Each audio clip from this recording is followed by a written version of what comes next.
warahmatullahi wabarakatuh. Perkenalkan, nama saya Rosmini SPD, mahasiswi PPG dalam jabatan Universitas Negeri Manado, kategori 1 angkatan 3 tahun 2023. Saat ini saya bertugas di UPT SPF SMP Negeri 54 Makassar, Provinsi Sulawesi Selatan.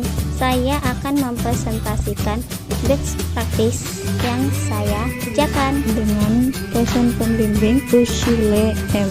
Takalumang SPD MPD dan guru pamong Bapak Dr. Andes Martin Runtuwene. Kali ini saya akan mempresentasikan best practice, metode start, situasi, tantangan, aksi, refleksi, dan dampak. Kegiatan ini saya laksanakan pada PPL Aksi 2 pada hari Selasa tanggal 23 Januari 2024. Tujuan yang ingin dicapai meningkatkan motivasi belajar peserta didik terhadap pembelajaran praktik seni lukis. 1. Situasi.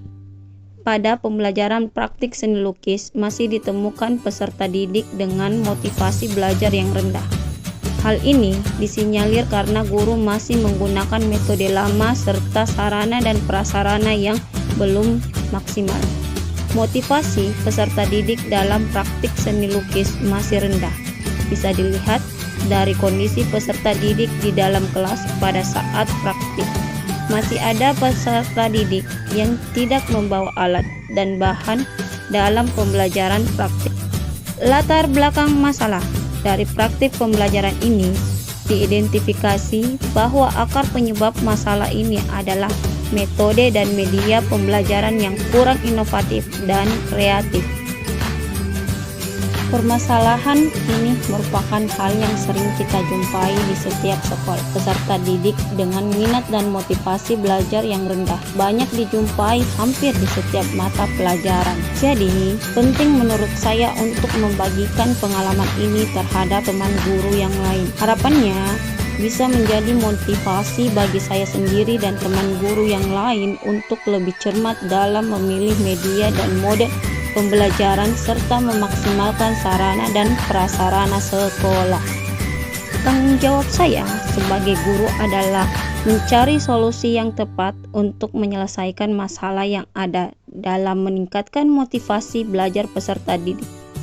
Pada mata pelajaran seni budaya, materi membuat karya seni lukis aliran naturalisme serta mendesain pembelajaran yang kreatif dan inovatif dengan menggunakan pendekatan strategi, model, metode pembelajaran yang tepat, dan media pembelajaran yang inovatif. Setelah melakukan analisis terhadap kajian literatur dan wawancara dengan rekan sejawat, kepala sekolah, dan pakar, maka beberapa tantangan untuk mencapai tujuan tersebut antara lain adalah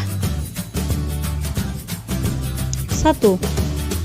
Masih ada peserta didik yang kurang termotivasi untuk tampil di depan kelas dan mempresentasikan karya seni.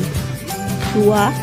Faktor lingkungan sosial dan keluarga yang belum mendukung untuk menyediakan alat dan bahan serta media untuk membuat karya seni lukis. 3. Guru belum memahami dengan baik penggunaan media belajar yang inovatif, atau guru belum maksimal menguasai sintaks-sintaks model pembelajaran inovatif. 4. Guru belum mengoptimalkan aplikasi pembelajaran yang berbasis teknologi untuk mendukung kegiatan belajar mengajar di kelas. 5. Ruang kelas yang terbatas karena sekolah masih dalam proses perbaikan.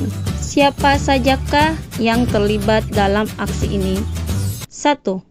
Ibu Rusile Takalumang SPD MPD sebagai dosen pembimbing. 2. Bapak Martin Runtuwene sebagai guru pamong. 3. Dr. Randa Habibah MPD Kepala UPT SPF SMP Negeri 54 sebagai penanggung jawab. 5. Peserta didik dan teman guru yang banyak memberikan masukan dan bantuan. 3. Aksi. langkah-langkah yang harus dilakukan oleh guru sesuai tantangan yang dihadapi. 1. Identifikasi masalah yang ada di dalam kelas. 2. Eksplorasi penyebab masalah yang dihadapi di dalam kelas. 3. Penentuan penyebab masalah. 4. Masalah yang terpilih diangkat dan digunakan sebagai dasar dalam membuat rencana aksi. Strategi yang digunakan dalam melaksanakan rencana aksi. 1. Guru menggunakan model pembelajaran inovatif dalam kegiatan pembelajaran di kelas, yaitu model Project Based Learning (PJBL). 2. Guru memanfaatkan media pembelajaran basis teknologi iPad, LCD, dan HP yang dimiliki oleh peserta didik. Ketiga, guru memanfaatkan media teknologi inovasinya dalam pembelajaran, yaitu media aplikasi YouTube sebagai bahan literatur dalam mencari informasi. Keempat, guru juga memanfaatkan barang bekas pakai sebagai media pembelajaran, berkarya seni lukis aliran naturalisme, membuat LKPD. Bagaimana prosesnya? Simak video selanjutnya.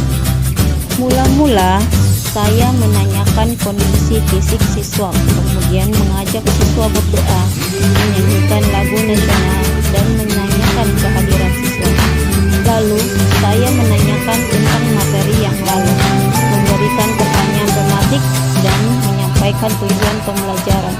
Kemudian saya mengarahkan siswa untuk memperhatikan media berupa tayangan PowerPoint melalui LCD tentang materi membuat karya seni lukis aliran naturalisme. Setelah materi tersampaikan, selanjutnya siswa mendapatkan tugas kelompok dalam membuat pola desain, membuat karya seni lukis aliran naturalisme.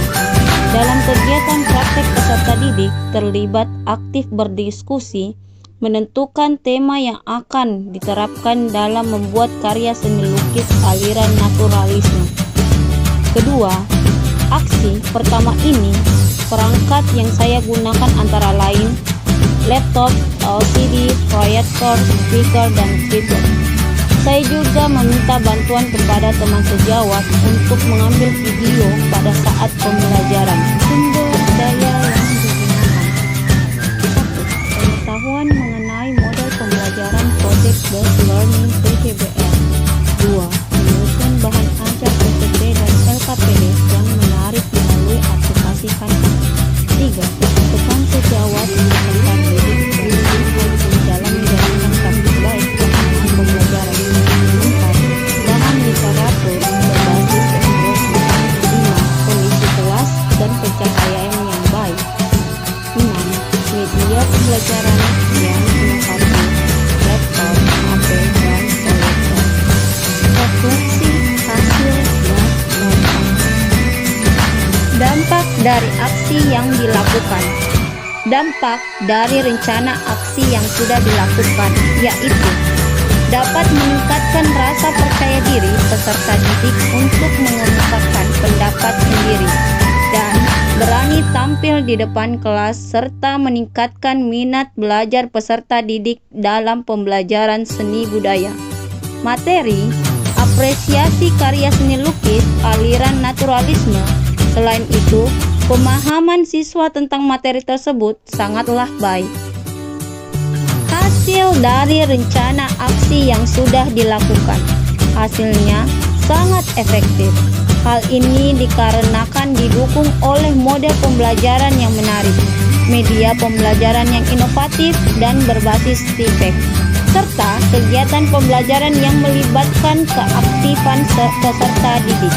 Peserta didik juga menunjukkan motivasi belajar yang lebih baik, serta hasil belajar yang diperoleh peserta didik juga mengalami peningkatan dari setiap pertemuannya, dan itu terlihat jelas pada chart title. Respon orang lain terhadap strategi yang dilakukan. Respon kepala sekolah dengan memberikan tanggapan yang positif Bahkan sering memberikan masukan agar rencana aksi yang dilakukan terlaksana menjadi rencana aksi pembelajaran yang lebih bermakna. Respon dari teman sejawat juga sangat memberikan dukungan dan respon yang positif terhadap aksi yang saya lakukan, dengan memberikan masukan dan membantu dalam persiapan kegiatan PPL. Respon peserta didik terhadap proses pembelajaran yang dilaksanakan juga sangat baik, di mana peserta didik juga memberikan antusias dan bersemangat dalam proses pembelajaran. Faktor yang menjadi keberhasilan aksi. 1. Faktor keberhasilan pembelajaran ini ditentukan pada penguasaan guru terhadap media pembelajaran, metode, model, dan langkah-langkah pada rencana pelaksanaan pembelajaran yang sudah dibuat. 2. Seluruh dewan guru yang memberikan semangat, dukungan kepada saya dalam pelaksanaan praktik pembelajaran di sekolah. 3. Penggunaan media pembelajaran yang sesuai juga menjadi faktor keberhasilan dalam pelaksanaan praktik baik. Kesimpulan yang dapat diambil dari semua pembelajaran adalah sebagai pengajar, hendaknya merancang dan melaksanakan pembelajaran yang menyenangkan, bermakna, dan berpusat pada peserta didik dengan cara menentukan metode, model, media pembelajaran yang sesuai dengan kebutuhan peserta didik, sehingga dapat meningkatkan keaktifan dan kemampuan peserta didik dalam pembelajaran. Akhir kata, saya mengucapkan banyak terima kasih kepada 1. Prof. Dr. Decen A. Katu, MPD sebagai Rektor Unima. Kedua, Prof. Dr.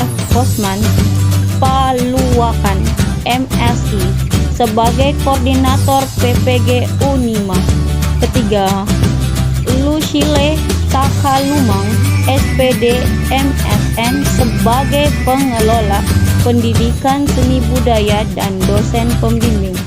Keempat, Dr. Andes Martin Runtuwene sebagai Guru Pamon. Kelima, Dr.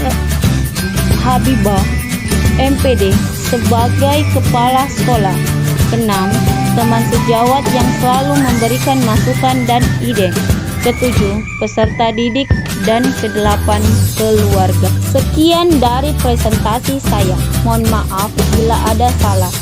Sampai ketemu di lain kesempatan. Dan wassalamualaikum warahmatullahi wabarakatuh.